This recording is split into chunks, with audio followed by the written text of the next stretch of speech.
स्वागत है आपका एक्सलेंस फैमिली पर। आज हम पढ़ेंगे सेकंड लेसन की क्वेश्चन आंसर्स, जिसने हम लोगों ने पढ़ लिया था लॉन्ग वॉक टू फ्रीडम, जो नेल्सन मंडेला के बारे में था। आज हम लोग उसके सारे क्वेश्चन आंसर्स के बारे में डिस्कस करने वाले हैं, और वो जो क्वेश्चन आंसर्स हैं ओरल कम्युनिकेशन वाले हैं, और लास्ट के जो क्वेश्चन हैं और जो एग्जाम्स में पूछे जाते हैं उन क्वेश्चन के बारे में हम लोग आज डिस्कशन करेंगे। तो आइए गाइस स्टार्ट करते हैं हमारा लेसन और उसके question answers. So first question we have, start करती हूँ क्वेश्चन जो है, where did the ceremony take place. जो सेरेमनी थी वो कहाँ पे होने वाली थी। And can you name any public building in India that are made of sandstones. और क्या आप इंडिया में ऐसी बिल्डिंग्स बता सकते हो जो सैंडस्टोन से बनी हुई हो। तो the ceremony took place in the sandstone amphitheatre which was formed by the union buildings in Pretoria. देखो हम लोग उसमें पढ़ा था हम लोगों ने लेसन में, जो सेरेमनी थी वो कहाँ पे होने वाली थी, वो है ना एम्फीथिएटर। जैसे कि आप स्टेडियम देख सकते हो, एक के ऊपर एक लाइन्स होती हैं, है ना, या फिर आप पार्लियामेंट में देख सकते हो, तो उस तरीके का, और जिसमें रूफ नहीं होती है, ये एम्फीथिएटर का मीनिंग था। तो जो यूनियन बिल्डिंग ने फॉर्म किया था कहाँ पर, प्रिटोरिया इन इंडिया। अब इंडिया प्रिटोरिया, आप जानते हो प्रिटोरिया क्या था, मैंने आपको बताया भी था। अगर आपने चैप्टर को नहीं देखा है तो आप उसे देख सकते हो, और अगर आपको मीनिंग याद है तो आप मुझे इसमें कमेंट ज़रूर करें।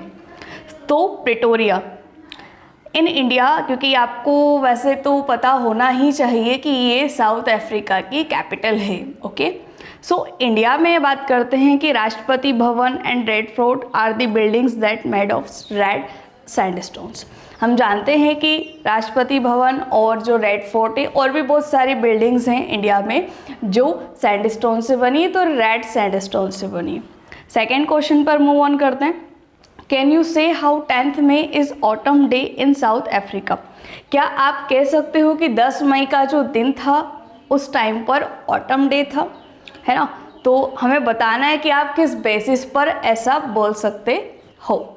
सो May as autumn day in South Africa हो सकता है, कहीं ना कहीं हमने पॉसिबिलिटी वर्ड यूज़ किया है, because on this day there was the largest gathering of international leaders.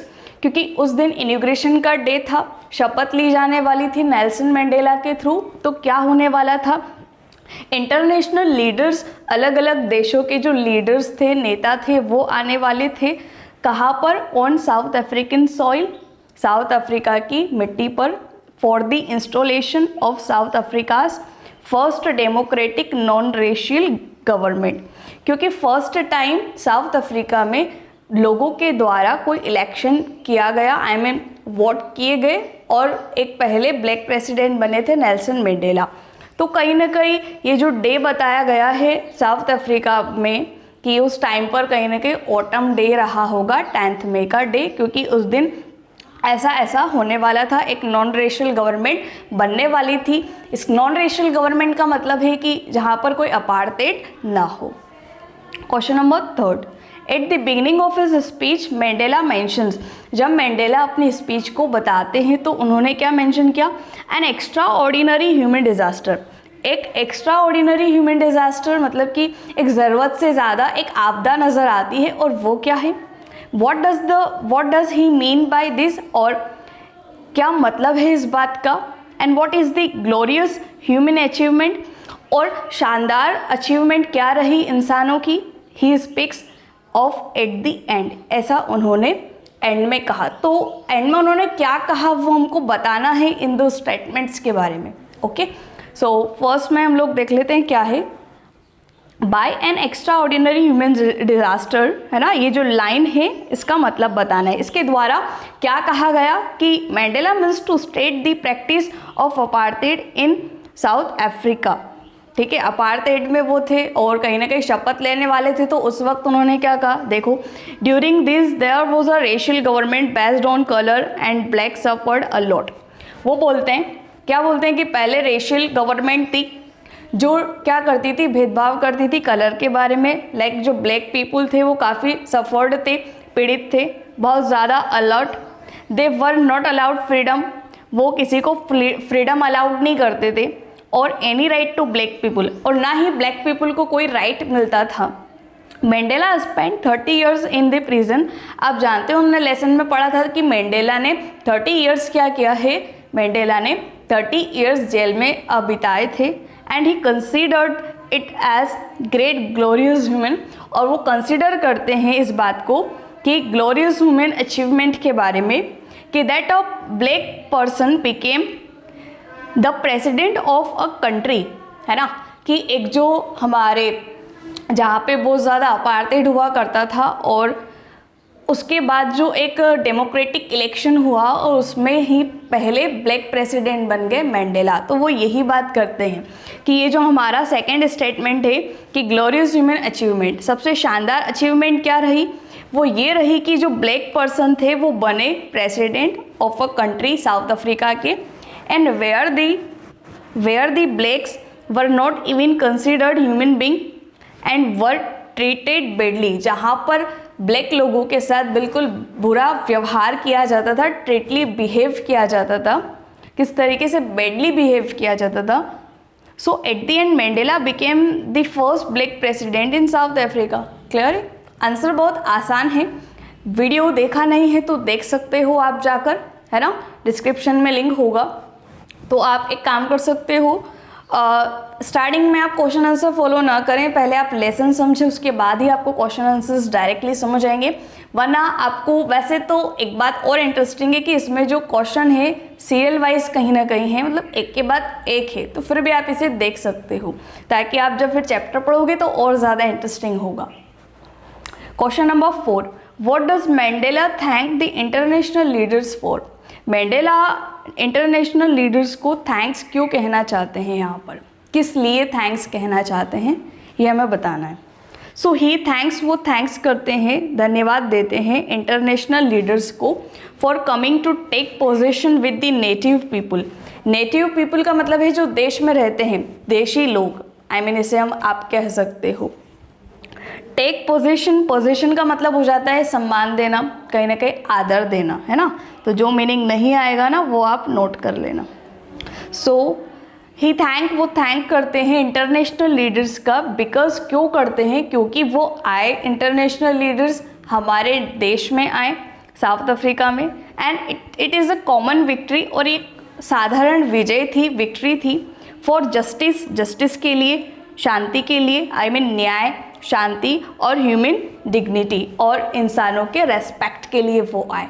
ठीक है, तो इसलिए मंडेला क्या करते हैं, मंडेला ने उन लोगों को, इंटरनेशनल लीडर्स को, और जो डिग्निटरीज जो आई थी, जो सम्माननीय लोग आए थे, वो उनको थैंक्स करते हैं। आई होप इतना आपको समझ आया हो।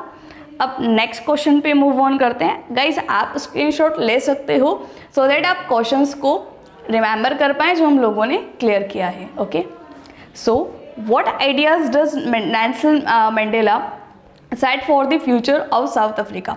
नेल्सन मंडेला क्या आइडिया, नेल्सन मंडेला के आइडियल्स, नेल्सन मंडेला के आइडियल्स कौन थे जिन्होंने उन्हें फ्यूचर में एक प्रेसिडेंट बना दिया साउथ अफ्रीका का। Okay, so Nelson Mandela set the ideals of liberating his people from various boundaries. बहुत सारे बाउंड्रीज थे, है ना, अपार्थाइड था, because these are of poverty, deprivation, suffering, gender and other discriminations। so कारण कहीं ना कहीं कौन कौन सी चीज़ें उनके लिए आइडियल्स बनी, कौन कौन सी थिंग्स उनके लिए आइडियल्स बनी।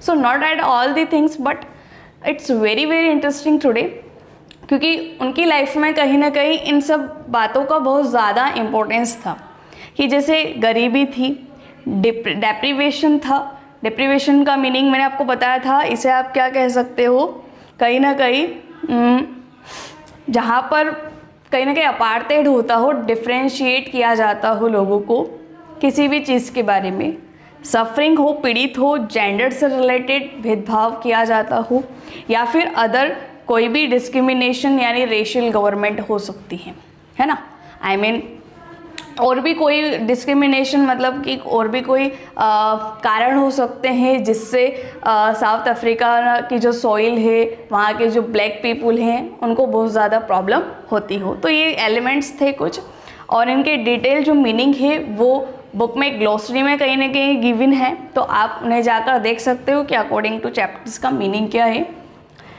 Question number 6, what did the military generals do? Military generals जो थे उन्होंने क्या किया, and how did their attitude change and why? उनका एटीट्यूड किस तरीके से, आई मीन उनके बिहेवियर में किस तरीके का चेंजेस आया था। Okay, so next answer, the military generals of South African defence force, जो साउथ अफ्रीका के डिफेंस फोर्स के जो हमारे मिलिट्री थे, तो उन्होंने सैल्यूट किया Mandela and placed their loyalty. Pledge मतलब होता है प्रण लेना, प्रण लिया उनकी वफादारी दिखाई उन्होंने उनकी, and which was the great significance, और ये बहुत बड़ा इम्पोर्टेंस था, as during apartheid, according to apartheid era they would have arrested him, जिन्होंने अगर ऐसा नहीं हुआ होता तो वो उन्हें अरेस्ट कर लिए होते। The change in their attitude was because of struggle and sacrifices put in many heroes of south Africa. ये जो बदलाव आया है कि आज जो मिलिट्री है, अगर ब्लैक वाला राज अभी तक अगर अपार्थाइड चल रहा होता तो ये जो सैनिक होते, ये जो मिलिट्री फोर्स होती, अब तक मुझे कब का अरेस्ट कर चुकी होगी, है ना।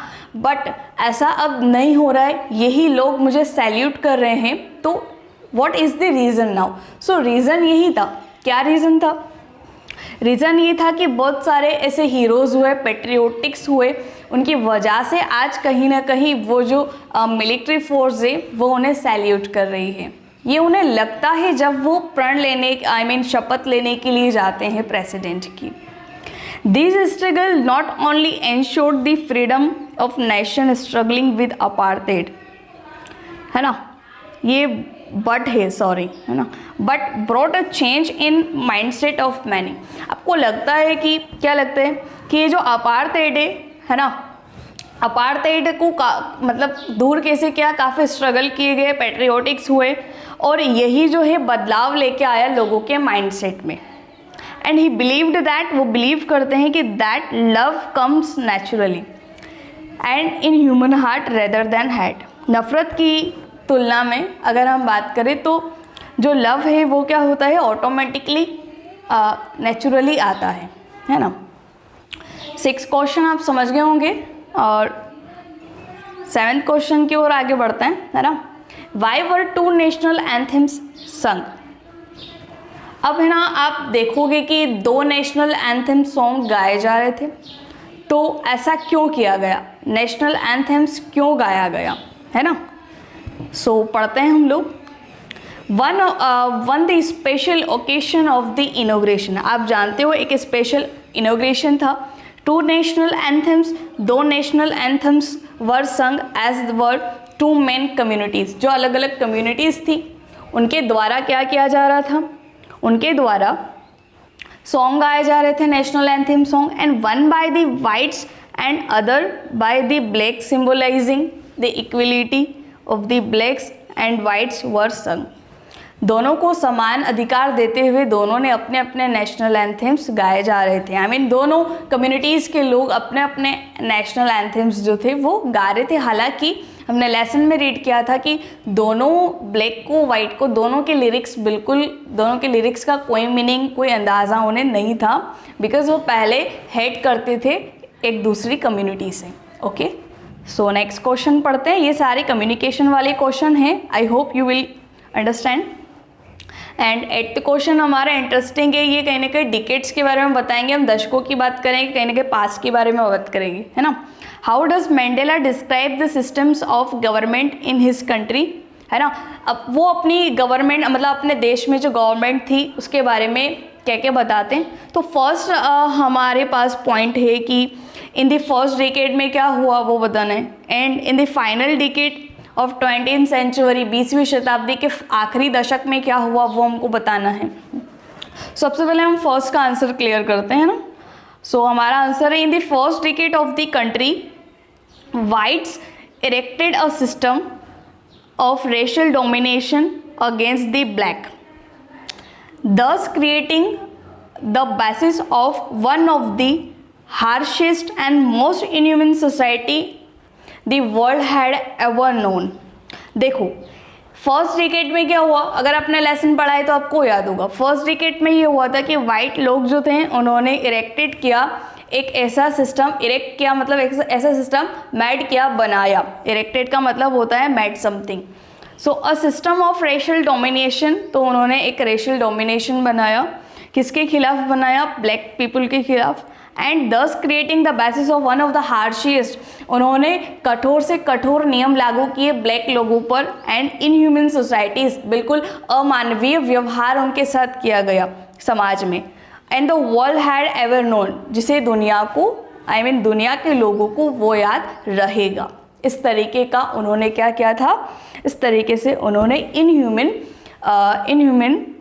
सिस्टम उन्होंने क्रिएट किया था फर्स्ट डिकेड में। अब नेक्स्ट डिकेड में हमने बताना है कि in the first decade of the 20th century, 20th century के फाइनल डिकेड में क्या हुआ। So in the final decade of 20th century, the previous system had been overturned। जो प्रीवियस सिस्टम था, पुराना जो सिस्टम था, लाइक अभी हमने फर्स्ट डिकेड में पढ़ा, तो सिस्टम को क्या किया गया, ओवरटर्न, बदल दिया गया। And replaced by one which recognised rights, और कहीं ना कहीं बदला और राइट्स की बात होने लगी। राइट्स जो ब्लैक पीपल के भी कहीं ना कहीं राइट्स थे, उनको भी अधिकार था वाइट लोगों की तरह, तो वो उस अधिकार को पहचाना गया फाइनल डिकेड में 20th सेंचुरी के। And freedom of all people regardless of colour and their skin, ऐसा कोई भी सेंस नहीं था बाद में कि वाइट लोगों को क्या मिलना चाहिए, ब्लैक लोगों को क्या मिलना चाहिए, उनकी फ्रीडम क्या हो, उनकी फ्रीडम क्या हो, इस बात को पहचाना गया। एंड दैट लास्ट वन की उन्हें पता चला कि क्या भेदभाव हम लोग कर रहे थे। तो फाइनल डिकेड में कहीं ना कहीं अंत हुआ, डिस्क्रिमिनेशन हुआ, किसका? अपार्थाइड का। आइए गाइस आगे बढ़ते हैं क्वेश्चन नंबर 9 पर। What does courage mean to Mandela? Courage का मतलब होता है साहस। साहस से मैंडेला का क्या मीनिंग था, क्या मीनिंग है, प्रेजेंट के सेंस में बोला गया है। So for mandala courage does not mean the absence of fear. Mandala साहस के बारे में बताते हैं कि सिर्फ साहस वो नहीं है जिसमें आप डर से, जिसमें आपके अंदर डर का एब्सेंस हो, डर न हो। डर न हो ये साहस होने की कोई बात नहीं है। अब विक्ट्री ओवर फियर, आपको क्या करना है, फियर का एब्सेंस नहीं रखना है, फियर पर विजय पानी है, ऐसा मैंडेला का मतलब है। फिर वो कहते हैं मैंडेला के अकॉर्डिंग क्या है, brave man need not to fearless. Brave man को फियरलेस ब्रेव मैन के लिए सिर्फ फियरलेस होना काफ़ी नहीं है, but should be able to conquer fear. उसको ऐसा होना चाहिए कि वो अपने फियर पर किस तरीके से जीत हासिल करे, कनक्योर हासिल करे। ओके, क्वेश्चन नंबर 10 की ओर बात करते हैं। Which does Mandela think is natural to love और हेट? मैंडेला का नेचुरल लव और हेट के बारे में क्या कहना है? मैंडेला कहते हैं कि लव जो है वो आता है मोर नेचुरली होता है, किसमें? ह्यूमन हार्ट में, रैदर दैन हेट। क्योंकि हेट को तो कहीं ना कहीं आप, नफरत को तो पालते हो, बट लव को आप ऑटोमेटिकली, ये नेचुरली आता है। लाइक अपने पेरेंट्स के प्रति जो आपको बचपन से ही होता है, जब आप पैदा होते हो तभी से आपका अफेक्शन अपने मम्मी पापा की तरफ ऑलरेडी ही होता है ना। तो question number 11, what twins obligation does mandala mention? दो ऑब्लिगेशन, दो ड्यूटी उन्होंने बताई है मैंडेला ने, और वो ड्यूटी क्या है वो हमको मेंशन करना है। क्या मेंशन किया गया? मैंडेला मेंशन करते हैं कि every man has twin obligations, कि सभी जो लोग होते हैं, ये मैन की बात हो रही है, कॉमन बात हो रही है, मैन वीमेन दोनों हो सकता है, तो दो ऑब्लिगेशंस होते हैं, बट यहाँ पर मैंडेला मेल थे तो उनके अकॉर्डिंग बताया गया है। This first is to family, first उनका होता है फैमिली के लिए, पेरेंट्स, वाइफ एंड चिल्ड्रन के लिए। एंड सेकेंड ऑब्लिगेशन क्या होता है? इज टू हिज पीपुल, उनके लोगों के लिए, कम्युनिटी के लोगों के लिए और उनके देश के लिए। दो ऑब्लिगेशन होते हैं, एक तो फैमिली के अकॉर्डिंग होता है और एक और देश के लिए होता है, समाज के प्रति होता है। ये दो एप्लीकेशंस मंडेला की लाइफ में ऑफकोर्स आए थे। Question number 12, what did being free man mean to Mandela as a boy. जब वो लड़के थे, आई मीन बच्चे थे, तो उन्हें लगता था कि फ्री से उनका क्या मतलब उन्होंने कहा, जब वो एक एज अ स्टूडेंट थे तभी। And how does he contrast this transitory freedom. ये जो ट्रांजिस्टरी फ्रीडम थी, मतलब जो फ्रीडम परमानेंट नहीं थी उनकी लाइफ में, सो वो उसके आधार पर क्या बोलना चाहते हैं। And with the basis of honourable freedoms, उनका ऑनरेबल फ्रीडम से क्या मीनिंग था, जो एक्चुअल फ्रीडम होती है वो, और जो ज़्यादा टाइम के लिए नहीं होती, परमानेंट नहीं होती, उस टाइम से आई मीन उस फ्रीडम से उनका क्या मीनिंग था। सो एज अ स्टूडेंट, जब वो एक स्टूडेंट थे तो उनका ये मानना था कि he meant to be free. उनका क्या कहना था कि वो फ्री हैं, to stay out at night, कहाँ पर भी ठहर सकते हैं रात में। It was to read what he pleaded to read, and ये रो कुछ नहीं है, and go where he choose, मतलब जो जगह वो चूज़ करे, जाना चाहे वो आसानी से जा सकते हैं, उन्हें आसानी से जो पढ़ना चाहे पढ़ सकते हैं। It was also to be as per the potential, जो वो पोटेंशियल मतलब जो उनमें करने की क्षमता हो वो सब कुछ कर सकते हैं, तो उन्हें एक स्टूडेंट लाइफ में ऐसा लगता था। These were the transitory freedom were the freedoms for the people. और ये जो फ्रीडम थी जो वो देख रहे थे वो कहीं ना कहीं ट्रांजिस्टरी थी, आई मीन परमानेंट नहीं थी। वो थोड़े टाइम बाद क्या बन जाएगी, एक नॉर्मल जो वहाँ पे अपार्टमेंट था उसके बारे में कुछ डिस्कशन है। And were the freedom for people, these were to live with dignity and self respect. तो अब वो परमानेंट फ्रीडम चाहते थे। जब वो एक कहीं ना कहीं जोहान्सबर्ग में, आपने पढ़ा होगा जोहान्सबर्ग में जब वो यंग मैन बने तो उनको ये पता चला कि ये फ्रीडम परमानेंट मुझे चाहिए, तो फिर वो क्या करते हैं, रेस्पेक्ट के लिए, सेल्फ डिग्निटी के लिए क्या करते हैं, फिर वो नेशनल कांग्रेस पार्टी जो उनकी होती है, I think I don't remember that what's the name actually, तो उन्होंने एक पार्टी ज्वाइन की थी, national African party, of course वो पार्टी उन्होंने ज्वाइन की थी, और यही कारण था कि वो परमानेंट फ्रीडम चाहते थे। आई होप आपको ये वाला क्वेश्चन भी क्लियर हुआ। 12th 13 की बात करते हैं, फिर हम लोग चैप्टर के पीछे वाले क्वेश्चंस फॉलो कर लेंगे। Does Mandela think the oppressor is free. Mandela का क्या कहना है, जो अत्याचारी होता है, ऑपरेसर जो होता है, क्या वो फ्री होता है।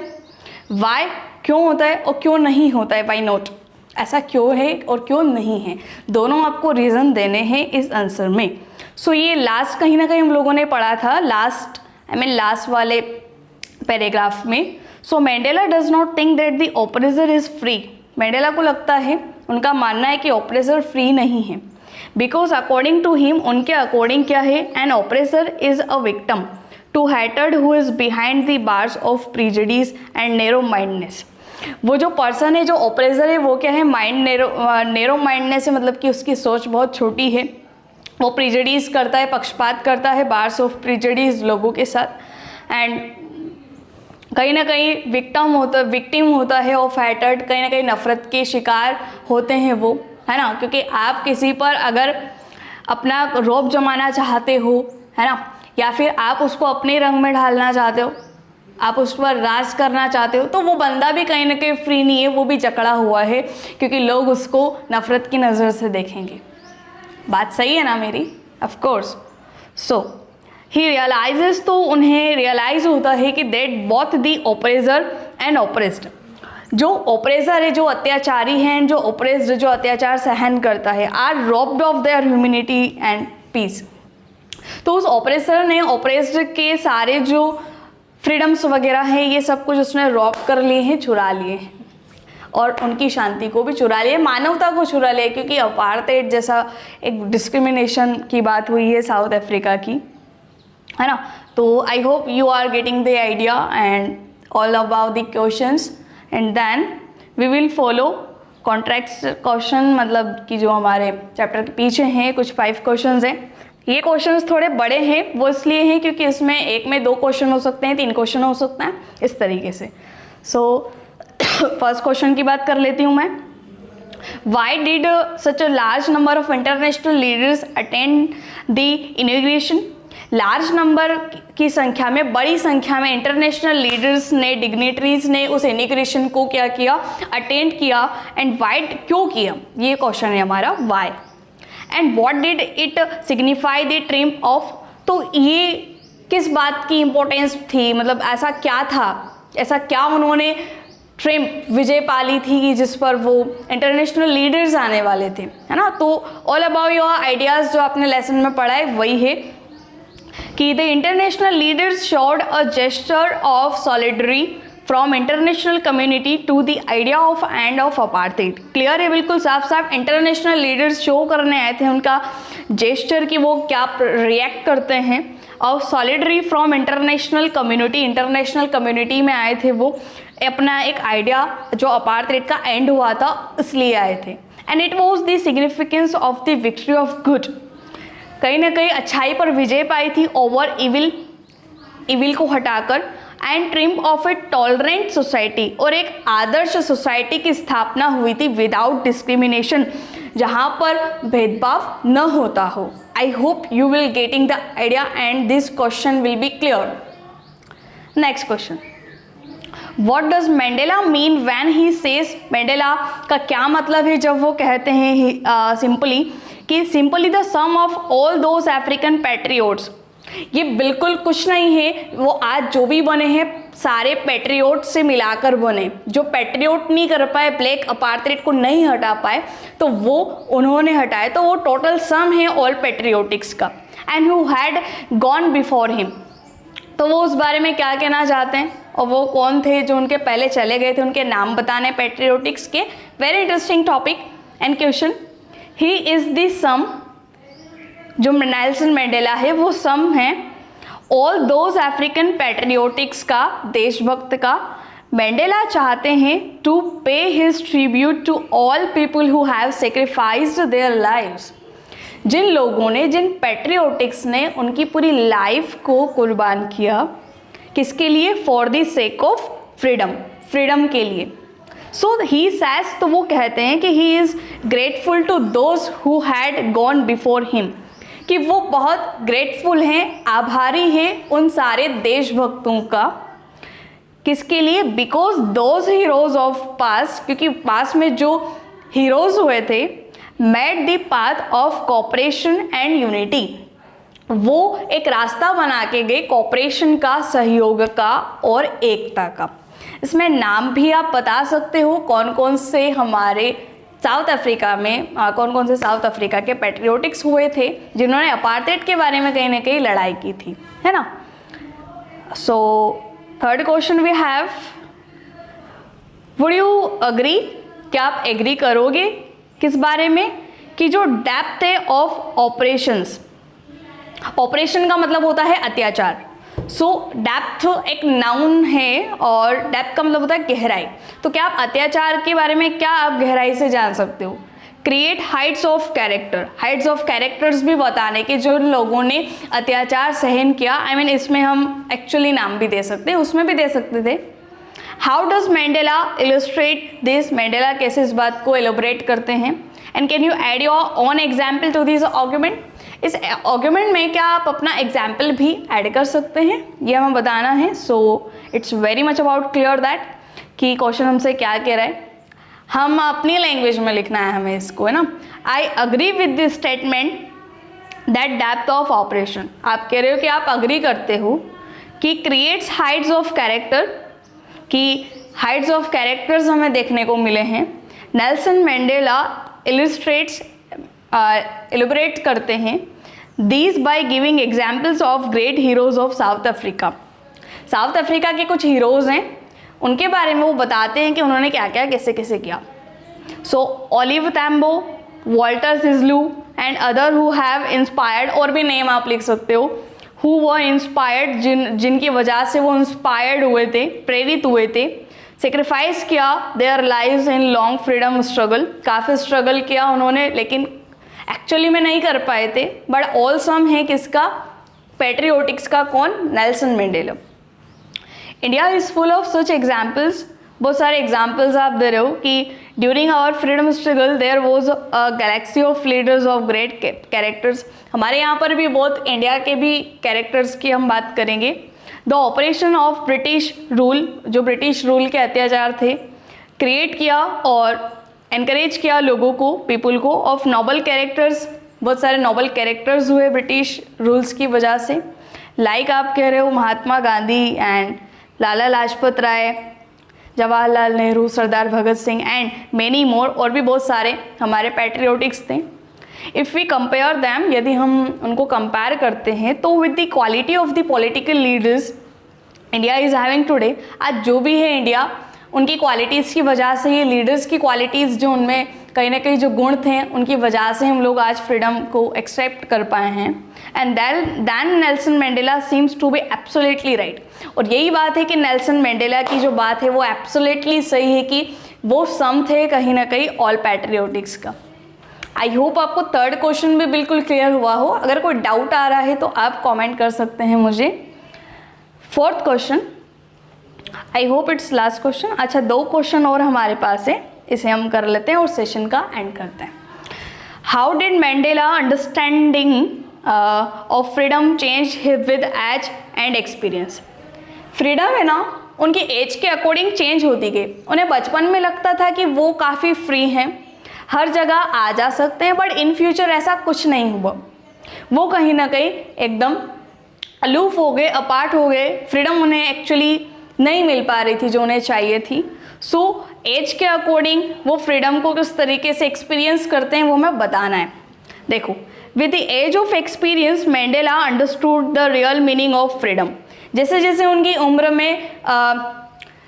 में इंक्रीजिंग उम्र में वृद्धि होती गई तो क्या हुआ, वो फ्रीडम के मायने समझने लगे। As a young boy he thought, उन्होंने सोचा कि ही वॉज बॉर्न फ्री, कि वो फ्री पैदा हुए थे। एंड बिलीव्ड, और विश्वास करते थे कि as long as he obeyed his father and abided by the customs of his tribe and he was free in every possible manner. उन्हें लगता था कि वो जितना हो सकता है फादर की आज्ञा का पालन करेंगे, अबाइडेड करेंगे, फॉलो करेंगे। अबाइड मतलब बाय द कस्टम्स, जो उनके कस्टम्स थे, रीति रिवाज थे। And he was free in every possible manner, और बिल्कुल उन्हें लगता था कि हर एक तरीके से वो फ्री थे। एज ही ग्रो ओल्डर, और जब वो ओल्डर होते हैं तो freedom to raise a family and freedom to earn livelihood starting dominating his thoughts. तो कहीं ना कहीं उनकी फैमिली और फ्रीडम और उनकी कहीं ना कहीं जीविका जो थी उसको प्रभावित करने लगी।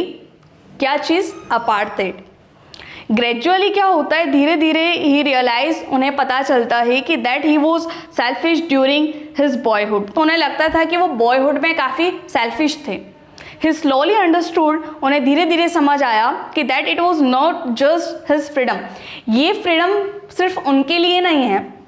That was being curtailed but the freedom of all blacks, ये सिर्फ उन तक ही कर्टेल सीमित नहीं है, बल्कि ये सारे ब्लैक लोगों की बात वो कर रहा था, मतलब ब्लैक लोगों की बात करता है। वो ऐसा इसलिए था क्योंकि उन्हें पास्ट टाइम में ऐसा लगता था, क्या लगता था कि वही फ्री हैं, वो सबके बारे में नहीं सोच रहे थे। पहले सिर्फ मैं, मेरी फैमिली, ऐसा उन्हें लगता था।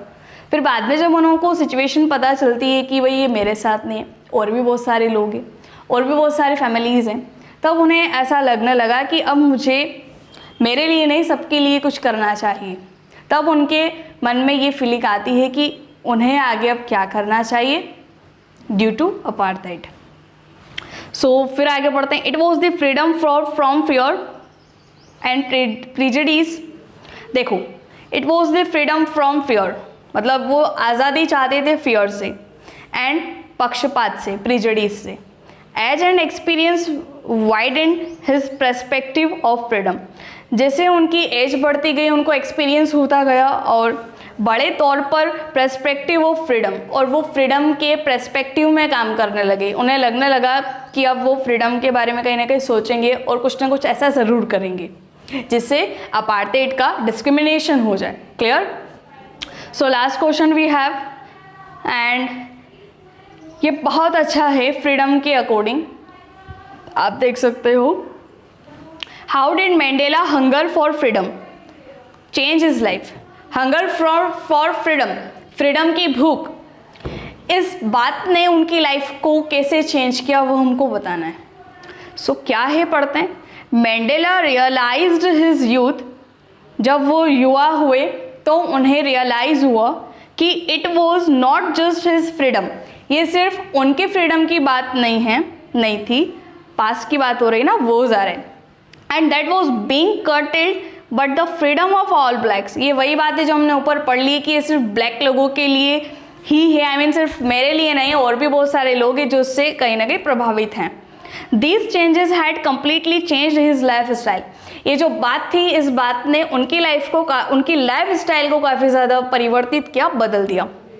And last he sacrificed the comforts, उन्होंने अपने सारे कम्फर्ट्स का सेक्रीफाइस कर दिया, सारी जो सुविधाजनक चीज़ें थी उनको त्याग कर दिया। Of the settled family life, यहाँ तक कि एक फैमिली लाइफ भी अच्छी खासी सेटल्ड थी, उसको भी वो भी लाइफ कहीं ना कहीं उनकी चेंज हो गई। फाइट फॉर अ ग्रेटर कज, बहुत ज़्यादा कारण थे, ग्रेटर कजेस थे जिससे उन्होंने फाइट किया था। और उन्होंने ही join the African National Congress party भी ज्वाइन की। And these changed him from a frightened young man into a bold one, और यही बात थी कि उस व्यक्ति को जो पहले काफ़ी डरता था, नॉट एट दी पॉइंट, और आज वो एक बोल्ड है। बोल्ड पर्सन को आप कह सकते हो मजबूत, शक्तिशाली, and who fought against racial discrimination, और वो व्यक्ति जो पहले डरता था वो आज एक बोल्ड मैन है, एंड उसने लड़ाई की किसके खिलाफ, रेशियल डिस्क्रिमिनेशन, रेशियल गवर्नमेंट के खिलाफ। अब यही बात थी जो हम लोगों को चैप्टर में कवर करनी थी और ये क्वेश्चंस थे। वैसे ये लेसन काफ़ी बड़ा भी था और इसके क्वेश्चन आंसर्स भी ज़्यादा हैं, तो विदाउट एनी टेंशन आप अच्छे से लेसन कवर करें। लेसन कवर हो जाए तो क्वेश्चन आंसर्स पर आप आ सकते हो, स्क्रीनशॉट ले लेना सो दैट आप काम कर पाओ। सो मिलते हैं नेक्स्ट वीडियो में, अच्छे तरीके से पढ़ते हैं। तब तक के लिए take care, love you all, thanks for watching the video.